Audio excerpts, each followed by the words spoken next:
inZOI has just come out in early access, and fortunately I was able to play it earlier than early access, so I feel like I've already got a good grasp on the game, and I want to give you my honest opinions about whether or not I think it's worth getting. This is not a brutally honest review video, and I'm not going to do a score just because this game is literally in early access. It's literally just come out. It's not polished, that's the point. When a game is released in early access, that means that you're not getting the final product, you're getting a partially complete thing with all of the core foundational systems in, or most of them, and then they gradually build it up as they go along. So if you are looking for a fully fleshed out release game, then inZOI is not ready for you right now. If you are looking for an absolutely cracking cozy game to play in your free time, then you are going to absolutely love today's sponsor. You guys know my guilty pleasure is girly games, cozy games. Well, I've been absolutely obsessed with Infinity Nikki, and I'm honestly like so excited that they are sponsoring today's video. Is like the dream sponsor. Infinity Nikki is a cozy open world dress up game with exceptional clothing design, platforming, puzzles, and so many other cozy activities. There's a new event, Revelry Season, which brings a fun and whimsical carnival atmosphere to the beautifully crafted fairy tale star open world. In the Wish Party Carnival event, you get to join Nikki and her adorable sidekick Momo, where the floating aisle rises and the carnival mask appears, but only one person gets chosen to wear it. And Momo grows long legs, the little cat sidekick in this, and it's very cute. Although,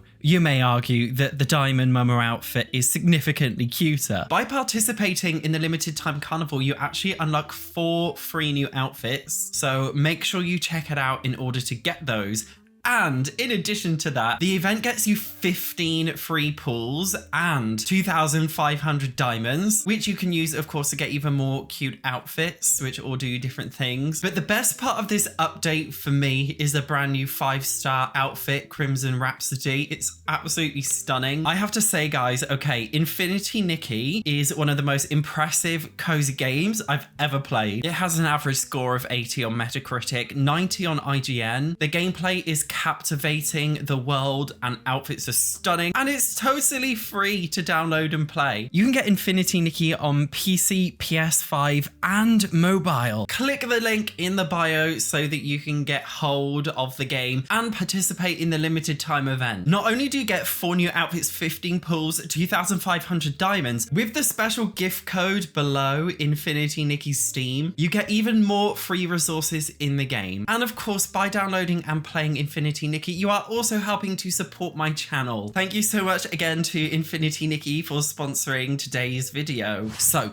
taking a look at inZOI, there are many positives, also many negatives, some controversies that are along the way. But firstly, for positives, let's talk about customization. CAS mode, or Create a ZOI, is of course very, very in-depth. Many of you may have already played the CAS demo from last year, and it's actually a little bit better. There is so much detail. You can really create a character with the uttermost intricacies, and it comes with a built-in photo mode, and when you upload your ZOIs to Canvas, which is basically like their version of the gallery, okay, you can use the custom photos that you take in order to make it look really cool. Although I'm not a fan of the AI used here, which we will go over in a little bit more detail later, I do like that you can import your own textures in order to make your own texture clothes, and you can even like customize clothes, like you can customize the length of a sleeve and a lot more detail in order just to make any kind of fashion piece you want. Outside of CAS, build mode is also very, very in-depth. Controversially, I gave up after the first hurdle while I was attempting to build in inZOI because I found it so hard. It is definitely significantly more detailed than The Sims 4, but it is also significantly harder. Something that I like about The Sims 4 is that even though it does have some limitations with build mode, it's very beginner friendly, whereas inZOI does not seem beginner friendly at all for build mode. So that is something to consider whilst building. Although it does come with so much customization, you can even import your own objects into the game, which leads to some pretty hilarious results. Something else that you can do, which I have not figured out how to do yet because I'm stupid, is that you can actually use your camera to do custom poses with your ZOI. So if you like do different movements, your ZOI will copy your movements and even your facial expressions. It's very, very cool. Although this has come under some controversy because it's all AI stuff and people are like, is AI really really good in this game. I mean, okay guys, is all AI bad? No, it's not. Is all generative AI bad? In my personal opinion, yes. I don't think it has very good consequences, and the lack of global regulation is actually quite worrying. So as a creative myself, I have to say I really don't like the use of generative AI in this game. In terms of customization, I'd rather they just totally got rid of all of it from the game. And I'm also just a little bit cautious of the lack of transparency. For example, is any of the in-game artwork AI generated artwork? Are any of the voices or sound effects AI generated? This is the kind of stuff I want to know, because if I found out that a lot of it is, instead of them paying real artists to do art, for example, then that would make me unhappy. But unfortunately, they haven't given any transparency on that. And I truly believe they made a very bad decision using generative AI in Steam. Not AI in general. AI is fine. I'm talking about the generative AI, the stuff that has an impact on the creative industry. I don't really like. The smart ZOI AI, I think, is cool. I think the camera to animation feature that you can do is cool. I think importing your own custom objects is cool, but the other generative AI stuff, I'm not sure. In terms of performance, now, inZOI does perform completely fine for me. I have a very good PC, so maybe I'm biased, and the game defaulted to playing in the ultra settings for me.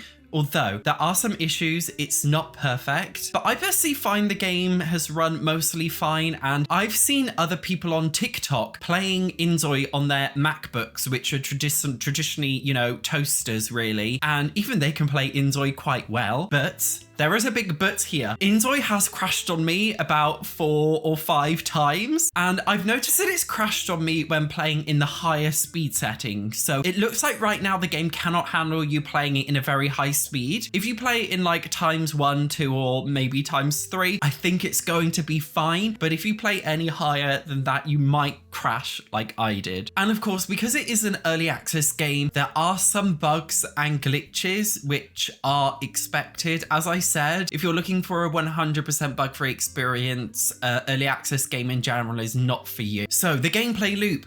What is the point in inZOI? Honestly, I don't know.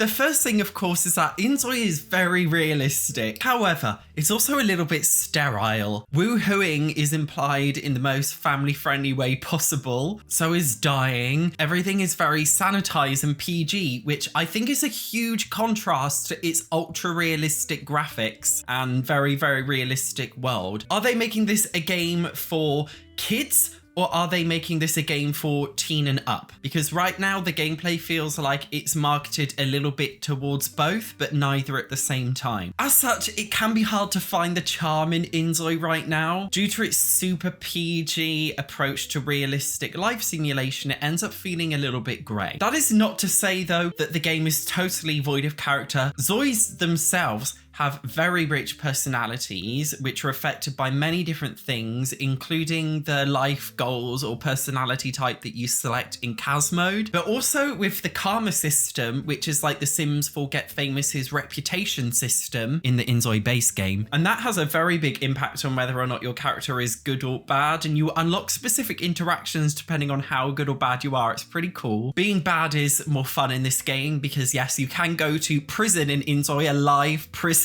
But whenever I try to make a character go down a certain path in terms of their personality, I felt like I could do it quite well. There's a lot of quite unique systems that bring ZOI's lives to life. Every time I play, I normally discover something new, like a new system or like some pop-up that's come up like, oh, I haven't seen that before. Playing a day in the life of a ZOI in the early access base game of inZOI is a lot more in depth than the Sims 4's base game was when that first came out. It's not perfect, of course. As I said before, only most of the foundational systems are there, but not done in enough depth, and there's no extra intricate more features in the game yet. So you are just playing a core foundational thing right now as an early access title. So I don't think you're going to be getting like hundreds and hundreds of hours of gameplay out of inZOI right now. It's obviously going to be a slow burner. One thing that is missing that I wish they put in sooner was multitasking, and in the Sims 4, multitasking is perhaps a little bit too extreme because Sims can do so many things at the same time, which ironically actually I think makes the game a lot buggier than it needs to be. In inZOI, there's not really any multitasking. You can't even cook like a family meal. You just cook for yourself, and social interactions can feel a little bit weird. I am hoping that inZOI integrates multitasking in a way that's not too overcomplicated like The Sims 4 where it's buggy, but just enough so that you can do general group things together, because right now it's not in there. I also wish the game just had a little bit more wit. Leading on from what I was saying about it being a bit sterile, inZOI is very chaotic. There is a lot of drama with the gameplay that you can create,